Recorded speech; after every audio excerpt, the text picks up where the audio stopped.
అందరికీ నమస్కారం. నా పేరు Pasupuleti Sandeep royal. TVK party రాష్ట్ర నాయకులు, ఆంధ్రప్రదేశ్ రాష్ట్రం.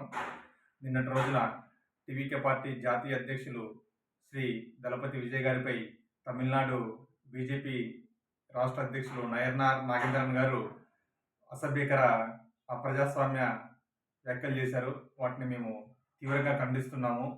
ఎందుకంటే ప్రజాస్వామ్యంలో రాజకీయ విమర్శలు చేయాలి తప్ప వ్యక్తిగత విమర్శలకి చోటు లేదు.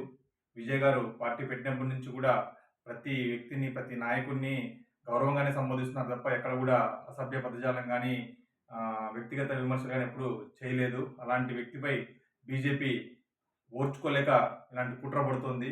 తమిళ ప్రజలు చాలా తెలివైన వంతులు. ఖచ్చితంగా బీజేపీకి ఎప్పుడు ఎన్నికల తర్వాత ఫలితాలు సున్నా ఇచ్చేవాళ్ళు.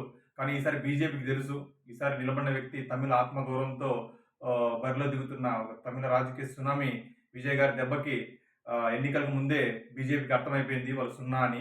కాబట్టి ఆ ఫ్రస్ట్రేషన్తో నయనార్ నాగేంద్ర ఇలా మాట్లాడుతున్నారు.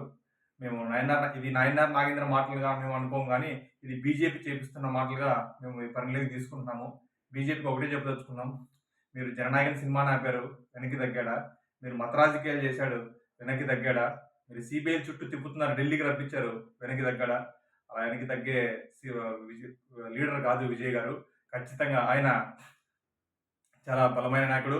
అతి త్వరలోనే తమిళనాడులో సెయింట్ జార్జ్ కోటపై టీవీకి జెండా ఎగరబోతుంది. విజయ్ గారు ముఖ్యమంత్రి అవబోతున్నారు.